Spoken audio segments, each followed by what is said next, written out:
Okay, look, I needed the money, all right. $500 just to sleep for a weekend at some research facility. Sounded easy. They called it the Body Farm Experiment, which, yeah, red flag maybe. But the guy on the phone swore it was just about monitoring vital signs asterisk near asterisk decaying organic matter, totally sealed off, totally safe. Said it was some new ecological study.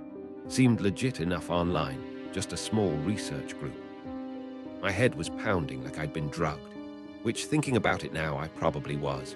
Last thing I remember clearly is drinking the herbal sleep aid they gave me in a little paper cup. Stupid, so stupid.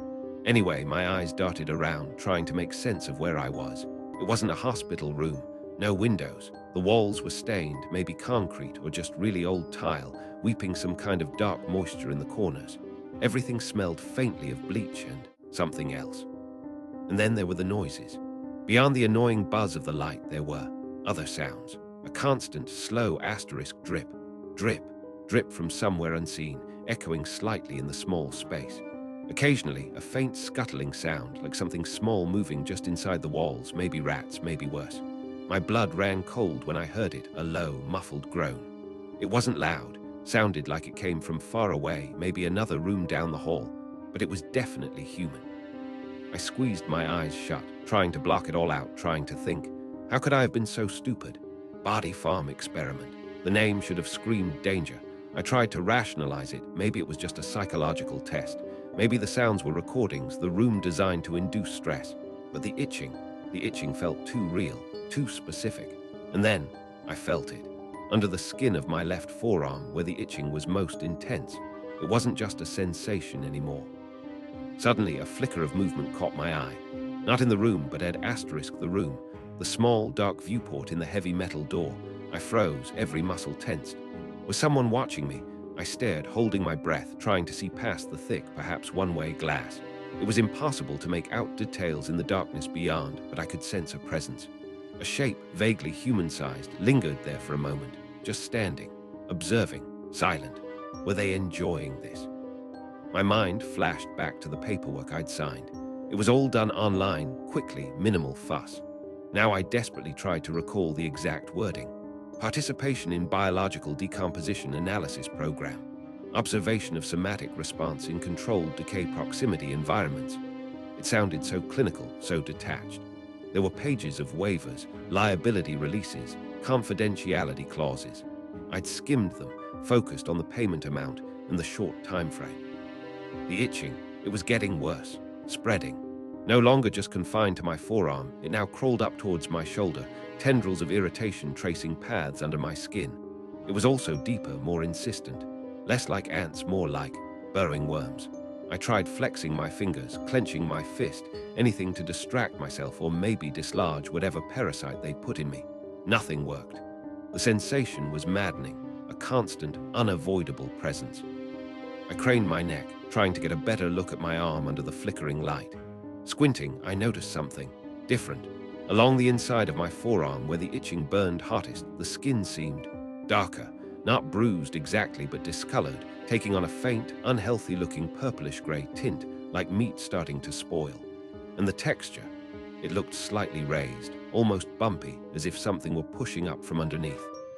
I stared, transfixed in horror, at the discolored patch on my arm. As I watched, holding my breath, one of the tiny, raised bumps seemed to stretch the skin taut over it. It looked like a tiny blister forming, but pale and hard. Then, with a minuscule, wet tearing sound that seemed deafening in the silence, the skin split asterisk. Just a tiny fissure, maybe a centimeter long. But through the opening, oh God, through the opening I could see something. Not blood, not muscle. Just as I was about to completely lose it, screaming or thrashing uselessly against the straps, there was a sound from outside. A low hum, then the scraping noise of heavy wheels on the concrete floor. My door wasn't opened, but through the small viewport I saw movement in the corridor beyond. Someone was pushing a gurney past, and on the gurney was another person, or what was left of one. They were strapped down like me, but they weren't struggling. Their body, oh God, their body was covered.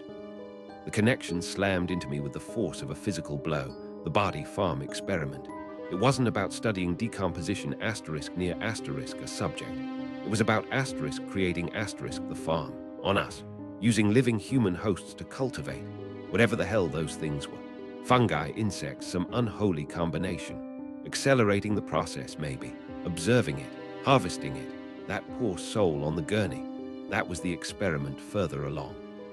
Just as that horrific realization settled in, the heavy metal door hissed open. Not with a click, but a pneumatic sigh like an airlock. Standing there, silhouetted against the dim light of the corridor, was a figure. Tall, bulky, clad head to toe in a white, sterile-looking biohazard suit, the kind with an integrated helmet and filtered air supply. You couldn't see their face, just the dark reflection on the smooth visor. The figure stopped beside the table, right next to my left arm. I could hear the faint whirring of their suit's filtration system. They tilted their helmeted heads slightly, looking down at the split in my skin, then perhaps at my face, though I couldn't be sure behind the dark visor. Then they spoke. Their voice was distorted, filtered through the suit's speaker, utterly devoid of emotion. Flat, clinical. Subject designation 7 Alpha. Preliminary colonization successful. They picked up a syringe from the tray. It was filled with a clear, viscous liquid. Growth acceleration, the voice buzzed. My eyes were locked on the needle. No, please no.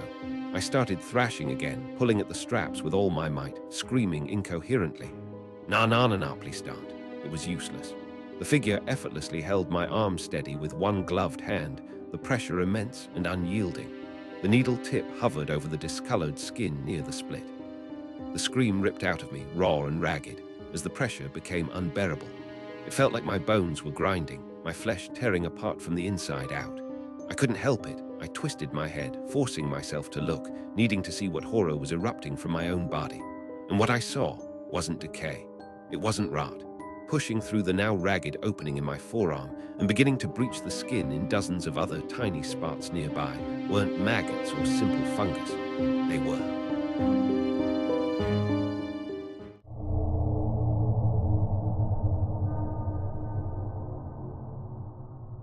It started subtle, you know, like pins and needles in my hand when I woke up Tuesday morning. I figured I just slept on it. Weird, happens all the time. But then I looked down. My whole right hand, my forearm, it was different, covered in this thick pinkish gray layer. It wasn't clothing, wasn't a cast. It looked like raw, wet meat, somehow molded perfectly around my limb, tight as skin. It stopped sharp just below my elbow, a seamless, disgusting sheath. Okay, first thought, hallucination. Stress, maybe bad takeout. I stumbled out of bed, my right arm feeling like a lead weight covered in warm jelly. Splashed cold water on my face. Looked in the bathroom mirror. Still there. God, it was even more revolting up close under the harsh bathroom light. It wasn't smooth. It had this weird texture, like overlapping scales made of soft tissue, glistening faintly. Vein-like lines, darker red, pulsed slowly just beneath the surface. Work was out of the question. How do you explain this? I called in, sick voice trembling, mumbling something about a stomach bug. Then I spent the next hour trying to hide it. Long-sleeved shirt. Yeah, right. The bulk was impossible to conceal. It looked like I had a deformed tree trunk stuffed down my sleeve. A coat, indoors, in June. Ridiculous. I just sat on my sofa, staring at it. My fingers, encased in this meaty glove, flexed instinctively. It felt weirdly powerful. Okay, the internet, my modern-day oracle. I typed everything I could think of. Arm covered in flesh growth. Sudden limb mutation. Skin turned into muscle. Nothing. Medical anomalies, rare skin diseases, fungal infections.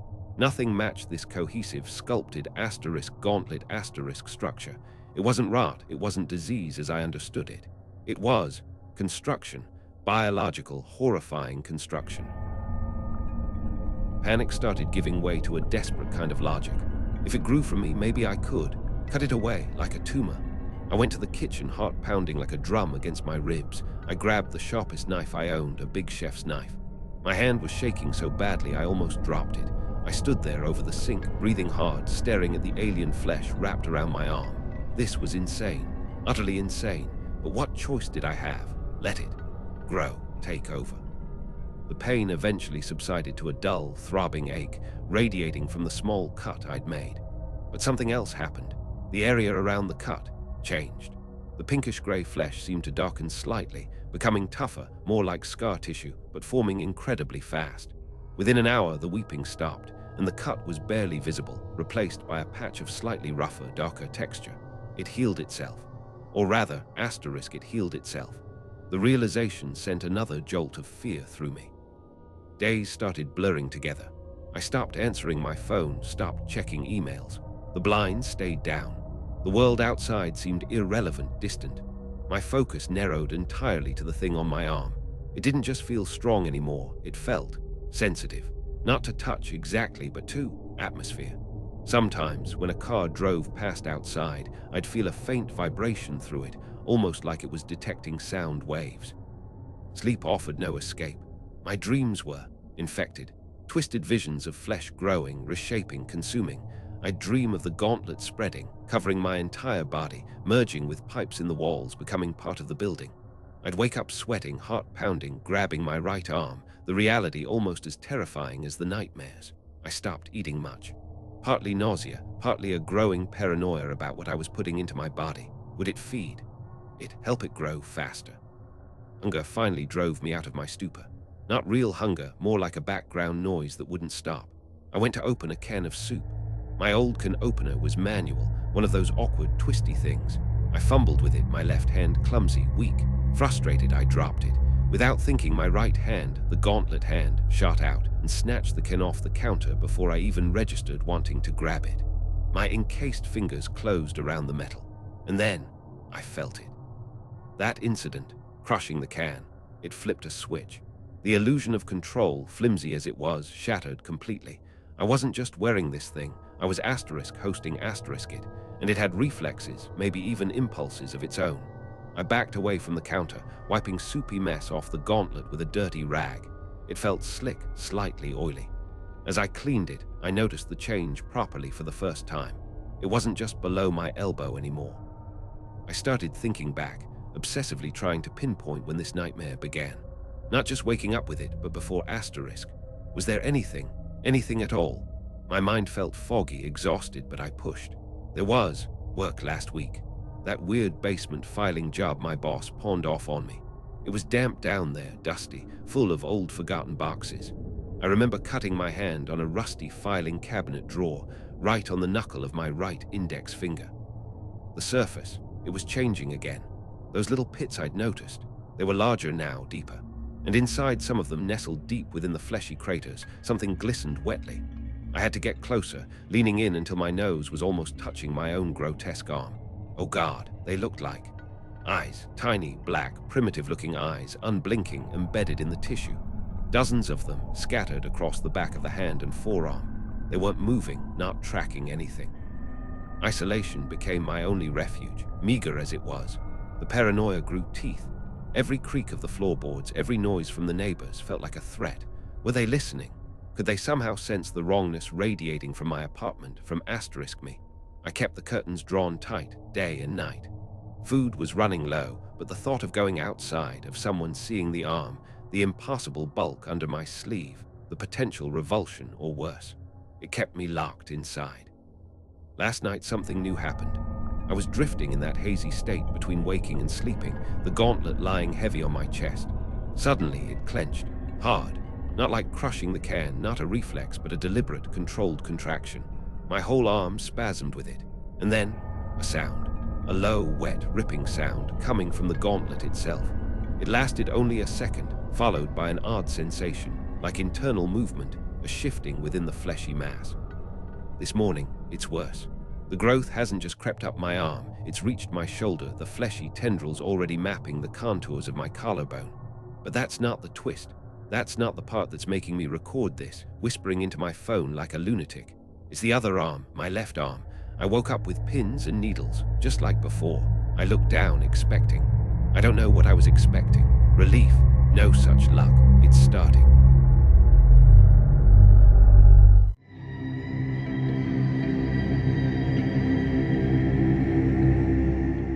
You know how sometimes you get an itch you just can't scratch?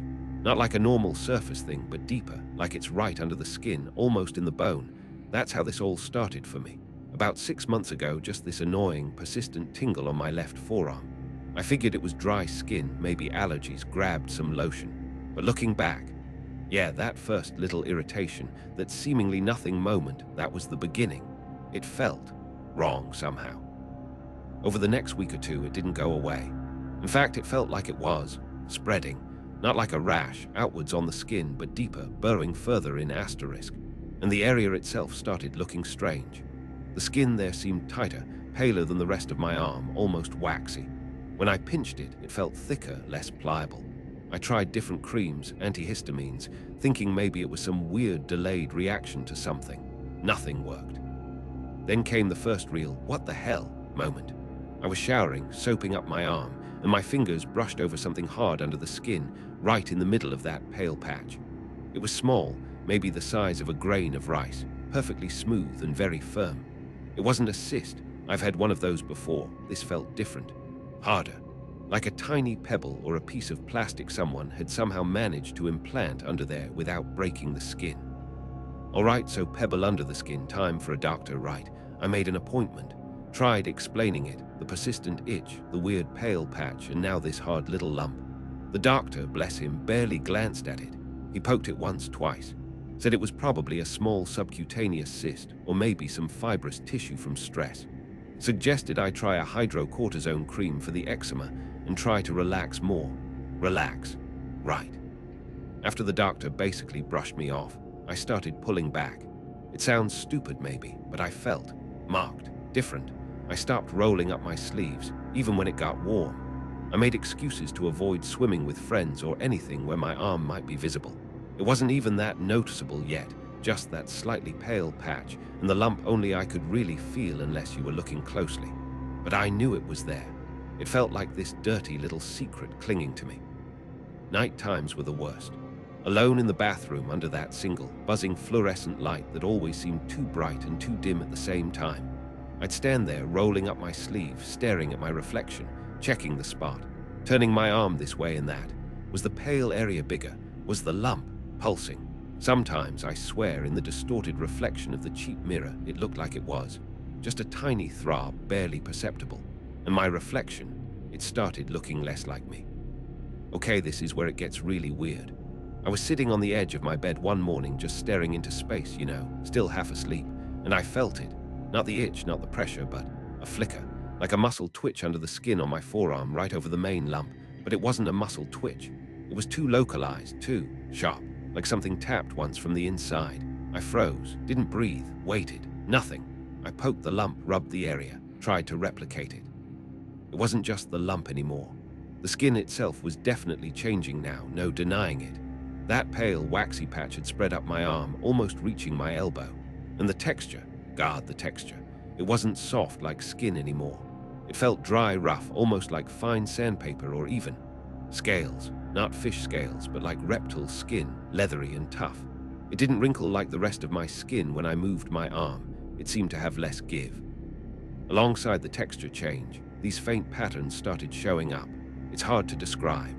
They weren't on the surface, more like under the pale, scaly layer.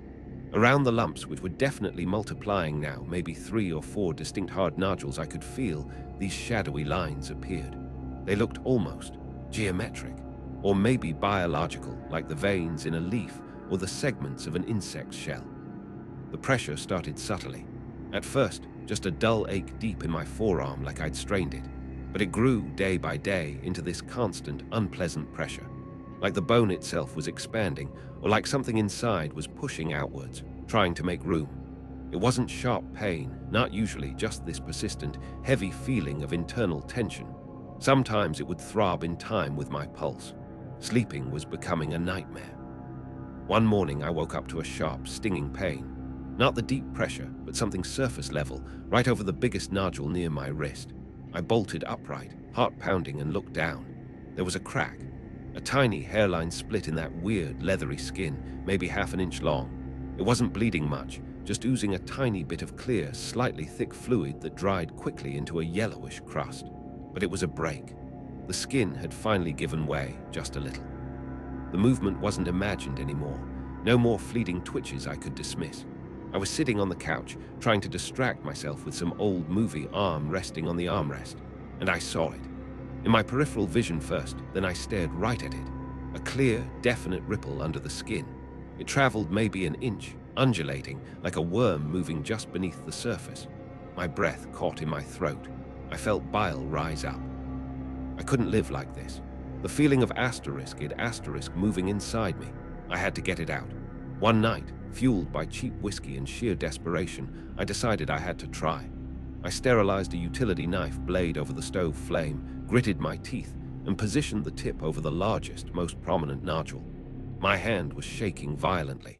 I pressed down, intending to make a small incision, just enough to see, to maybe dig the damn thing out. But the skin. After the failed cutting attempt, things accelerated. The pressure became unbearable, a constant, splitting agony. It wasn't just in my forearm anymore. I felt it radiating up my shoulder, even into my chest. Strange cracking and popping sounds started coming from asterisk inside my arm, like twigs snapping or joints being forced the wrong way. Then, last night, it happened. An immense surge of pressure, far worse than anything before. I forced myself to look. Slowly, shakily, I raised my head, looked down at my arm. The skin, it hadn't just split. A whole section along the forearm had peeled back, ripped open like a grotesque seam. But underneath, it wasn't muscle and bone, not entirely. Gleaming, dark, segmented plates pushed through, glistening wetly under the dim light, like the carapace of some huge insect. One of the nodules had cracked open, and extending from it was a thin, jointed limb, twitching slightly in the air.